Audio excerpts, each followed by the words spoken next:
Hello guys, आज के study point coaching classes से जैसे कि हमने पहले मैथ्स का चैप्टर कर लिया था, अब बारी सोशल के एक और चैप्टर को हाथ लगाने की, जिसका नाम है फेडरलिज्म। सिविक्स का सेकंड चैप्टर, फर्स्ट चैप्टर हमने पढ़ लिया था पावर शेयरिंग। उसी का पावर शेयरिंग में पार्ट आता है फेडरल फॉर्म ऑफ गवर्नमेंट या वर्टिकल फॉर्म ऑफ गवर्नमेंट जिसे हम बोलते हैं। उसके ऊपर ये चैप्टर है जिसका नाम है फेडरलिज्म। तो चलिए जय श्री कृष्ण का नाम लेकर चालू करते हैं इस चैप्टर। अपने पावर शेयरिंग में पढ़ लिया था कि हम 4 से 5 तरीके से एक पावर को डिवाइड कर सकते हैं, जैसे horizontal, vertical, coalition government, community government या रिजर्वेशन। इन तरीके से हम पावर को डिवाइड कर सकते हैं। ठीक है, उसी में हमने एक पढ़ा था वर्टिकल डिवीजन ऑफ पावर, जिसे हम फेडरल भी बोलते थे। तो वो चैप्टर इसी के ऊपर। ठीक है, तो फेडरलिज्म की पहले बेसिक डेफिनेशन की तरफ मूव करते हैं, फिर अपन इस चैप्टर में और आगे देखेंगे क्या होता है।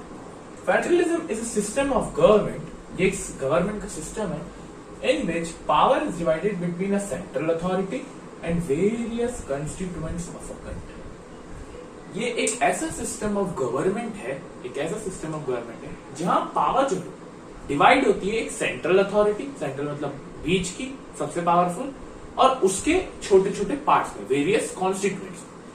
इसको अगर और अच्छे समझें तो एक होती है सेंट्रल गवर्नमेंट, उसके नीचे आती है स्टेट गवर्नमेंट, फिर उसके नीचे आती है लोकल गवर्नमेंट। तो इसी को हम बोलते हैं फेडरल फॉर्म ऑफ गवर्नमेंट, जहां पावर किसके बीच में डिवाइड हो रही है। सेंट्रल अथॉरिटी जो है, सेंट्रल गवर्नमेंट जो सबसे पावरफुल होती है, वो अपनी पावर स्टेट को देती है और स्टेट लोकल को देती है। ये प्रोसेस कहलाती है फेडरलिज्म। ठीक है, तो आपको ये समझ में आ गया कि डेफिनेशन का मीनिंग क्या है, इस टर्म का मीनिंग है। अब आगे इस चैप्टर में देखते हैं कि फेडरलिज्म के फीचर्स क्या है, क्या उसके फीचर्स, क्या उसके कैरेक्टरिस्टिक्स है, क्या होता है।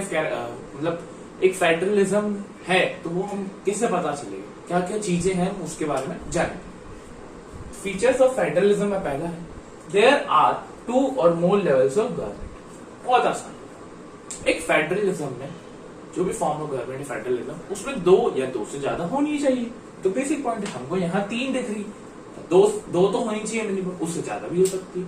ठीक है, क्योंकि लोकल गवर्नमेंट के बाद फिर पंचायती राज आते हैं, समिति आती है, डिस्ट्रिक्ट आते हैं, ये सब। Second, each level of government has its own jurisdiction / area of control in specific matter of administration and taxation. ये ध्यान से समझना अच्छा पॉइंट है, और ये पॉइंट आगे भी यूज होने वाला है। हर लेवल ऑफ गवर्नमेंट, अब जब भी मैं लेवल ऑफ गवर्नमेंट की बात करूं ना, तो आपको ये समझना है मैं इन तीनों की बात कर रहा हूं, साइमल्टेनियसली तीनों की बात चल रही है, सेंट्रल, स्टेट और लोकल की। तो हर level of government, whether centre, state और लोकल, उनके पास अपना जुडिकेशन है। जुडिकेशन मतलब उनके पास अपना एरिया ऑफ कंट्रोल है। उन्हें ये पता है कि हमें किन किन मैटर्स में आगे जाना है। फॉर एग्जाम्पल, सेंट्रल अथॉरिटी को ये पता है कि उन्हें एजुकेशन फील्ड, सीबीएसई और इसमें जाना है। स्टेट को पता है कि उन्हें अपनी स्टेट के मैटर्स में देखना है। लोकल गवर्नमेंट को ये पता है कि अपनी डिस्ट्रिक्ट के वेलफेयर के लिए सोचना है। तो ये जो भी इनका जुडिकेशन है, जो भी कंट्रोल करते हैं सारी चीजें, इनके मैटर्स वगैरह, वो लिखा हुआ है हमारे कॉन्स्टिट्यूशन। और ये बढ़ते हैं थर्ड फीचर कि इनके अलावा, जैसे कि मैंने सेकंड में आपको बोला, अब इसके साथ लेवल ऑफ गवर्नमेंट के पास अपना जुडिकेशन है, अपना एरिया ऑफ कंट्रोल है।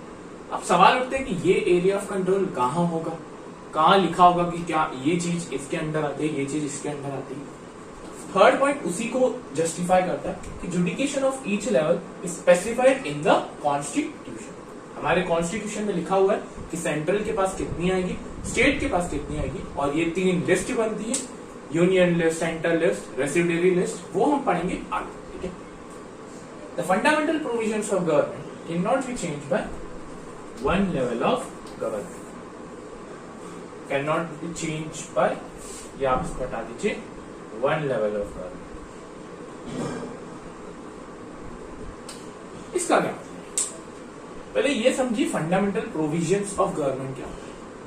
फंडामेंटल प्रोविजंस ऑफ गवर्नमेंट का मतलब है all the rules and regulations which are made by the government. जितने भी रूल्स है, लॉज है, पॉलिसीज है, वो जितने करते हैं। मान लीजिए सेंट्रल गवर्नमेंट को एक लॉ में प्रॉब्लम आ रही है, या उससे कुछ नया लॉ बनाना है, कुछ भी हो सकता है। तो अगर स्टेट ने मना कर दिया, अगर स्टेट ने मना कर दिया तो सेंटर अकेले बलबूते पर वो लॉ नहीं बना सकता, भले वो सुप्रीम अथॉरिटी है पर वो लॉ नहीं बना सकता। इसलिए कोई भी लॉ है रूल चेंज करने के लिए दोनों की सहमति होनी जरूरी है, सेंटर एंड स्टेट। ठीक है, अगला पॉइंट इससे मिलता जुलता है। इन डिस्प्यूट्स, डिस्प्यूट्स मतलब झगड़ों में, court interprets constitution and make the final decision. देखिए अभी हम बात कर रहे थे कि कोई भी लेवल ऑफ गवर्नमेंट अकेले डिसीजन नहीं ले सकती। तो मान लो कोई फाइनल डिसीजन हो ही नहीं रहा, कंक्लूसिव डिसीजन लिया ही नहीं जा पा रहा है, दोनों ही अटके हो, बीच फंस जा रहे। ठीक है, तो उस बीच में कोर्ट आएगा, स्पाइडरमैन बनकर कोर्ट आएगा और कॉन्स्टिट्यूशन में देखेगा क्या है प्रावधान, फिर फाइनल डिसीजन ले लेगा और वो सेंटर और स्टेट दोनों को मान्य करना पड़ेगा। ठीक है। 6 sources of revenue are classified in the constitution. Sources of revenue का मतलब ये है कि पैसा कहां से आएगा, किसके पास कितना आएगा, कौन सी गतिविधियों से पैसा आने वाला है, सेंटर स्टेट लोकल को, वो सब कॉन्स्टिट्यूशन में लिखा होगा। Simple point. और ऑब्जेक्टिव फेडरलिज्म का ऑब्जेक्टिव क्या है? पहला है प्रमोट्स यूनिटी, एकता को प्रमोट करना, और डाइवर्सिटी, बहुत सारे रिलीजन्स को डाइवर्सिफाई करना, सबके रिलीजन को वेलफेयर की ओर मोड़ना। ठीक है, तो ये थे 7 फीचर्स और ये एग्जाम में बहुत इंपॉर्टेंट क्वेश्चन बनता है कि what is federalism and what are the features of federalism. तो ये आप लिख सकते हैं इनके, और मैंने डिस्क्रिप्शन बॉक्स में एक पीडीएफ की फाइल की लिंक दे दी है, तो वहां से आप इस चैप्टर के नोट्स भी डाउनलोड कर सकते हैं। तब तक के लिए thank you for watching this video.